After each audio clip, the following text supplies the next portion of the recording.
மழைநீர் வீணாக கடலிலே கலக்கின்றது. அதை தடுத்து நிறுத்தி அந்தந்த தடுப்பணையை கட்டி நீர்த்தேக்கத்தை உருவாக்கி வேளாண் பெருமக்களுக்கு தேவையான நீர் அம்மாவுடைய அரசு வழங்குகிறது. குடிநீருக்கு தேவையான நீர் ஒதுக்கப்படுகிறது. இதெல்லாம் அம்மா அரசு போட்ட திட்டம். அதே போல ஏரிகள் குளங்கள் தூர்வாரப்படாமல் இருந்தது. அந்த ஏரிகள் குளங்களிலே இருக்கின்ற வண்டல் மண்ணை விவசாயிகள் இலவசமாக அள்ளிக்கொள்ளலாம் என்ற உத்தரவை போட்டு இன்றைக்கு நடைமுறைப்படுத்தப்பட்டு வருகிறது. இதுவரை சுமார் 2400 ஏரிகள் இதன் மூலமாக இன்னைக்கு தூர்வாரப்பட்டு அந்த தூர்வாரப்படுகின்ற மண்ணை விவசாயிகள் தன்னுடைய நிலத்திற்கு இயற்கை உரமாக பயன்படுத்துகிறார்கள். 2 வழியிலே பயன்படுகிறது. ஒன்று ஏரி ஆழமாகிறது, வண்டல் மண் நல்லுவதால். மற்றொன்று அந்த வண்டல் மண் விவசாயத்திற்கு நிலத்திற்கு இயற்கை உரமாக பயன்படுகிறது. அதை இப்படிப்பட்ட அற்புதமான திட்டத்தை நாங்கள் கொண்டு வந்திருக்கிறோம். விவசாயம் உயிராக போன்றது. நானும் ஒரு விவசாயி, மரியாதைக்குரிய நம்முடைய நாடாளுமன்ற உறுப்பினர் சகோதரர் அன்புமணி ராமதாஸ் அவர்களும் ஒரு விவசாயி. இருவரும் விவசாயி. நான் இன்றைக்கு விவசாயம் செய்து கொண்டிருக்கின்றேன். சாதாரண தொண்டனாக இருந்து படிப்படியாக உயர்ந்து இன்றைக்கு முதலமைச்சராக இருக்கின்றேன். அதே விவசாய பணியில் நான் ஈடுபட்டிருந்தவன். விவசாய தொழிலாளிக்கு என்ன கஷ்டம் என்பது எனக்கு தெரியும். விவசாயிகளுக்கு என்ன கஷ்டம் என்பது நன்றாக தெரியும். ஆகவே விவசாயத்திற்கு பாட்டாளி மக்கள் கட்சி முன்னுரிமை கொடுக்கின்றது.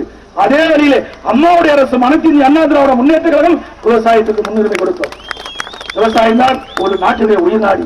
அதற்காக அம்மாவுடைய அரசு தேவையான திட்டங்களை நிறைவேற்றி விவசாய தொழிலாளிகளுக்கும் விவசாயிகளுக்கும் இன்னும் ஏராளமான திட்டங்களை வழங்குவேன் என்று நேரத்திலே தெரிவித்து, அதே போல தைப்பொங்கல் என்று 1000 ரூபாய் கொடுத்தோம். எல்லா குடும்பத்திற்கும் 1000 ரூபாய் கொடுத்தோம். குடும்பத்தையும் கொடுத்தோம். அது பொறுக்க முடியாத திமுக தலைவர் ஸ்டாலின் அவருடைய வழக்கறிஞரை விட்டு நீதிமன்றத்தில் தடையான வாங்க முயற்சிட்டாங்க.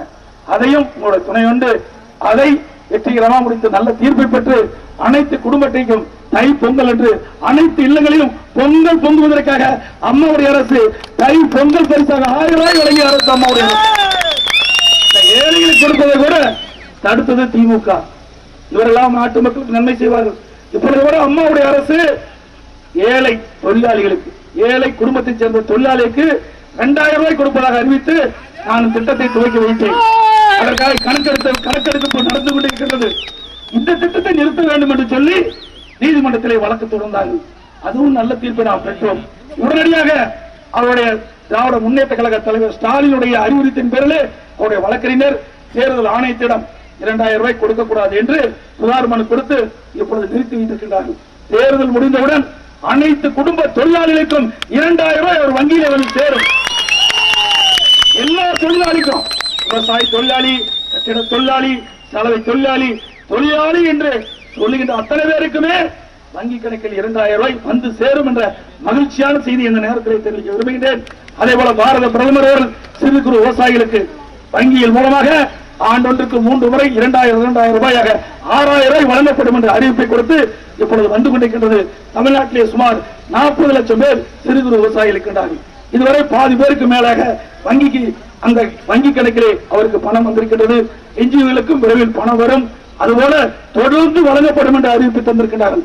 ஒவ்வொரு ஆண்டும் 6000 ரூபாய் சிறு குறு விவசாயிகளுக்கு அவர் வங்கியிலே பணம் வரும் என்பதையும் நேரத்திலே தெரிவித்து, இது உங்களுடைய அரசு, மக்களுடைய அரசு. இந்த வெற்றி மக்களுடைய வெற்றி. தர்மபுரி தொகுதியில் தொப்பூரில் பாமக வேட்பாளர் அன்புமணி ராமதாஸை ஆதரித்து பிரச்சாரம் செய்து மக்களிடம் வாக்கு சேகரித்தார் முதலமைச்சர் எடப்பாடி பழனிசாமி. அதிமுக அரசு விவசாயிகளுக்கான பல்வேறு திட்டங்களை செய்ததாக அவர் தெரிவித்தார். இதுகுறித்து பின்வரும் செய்திகளில் விரிவாக பார்க்கலாம்.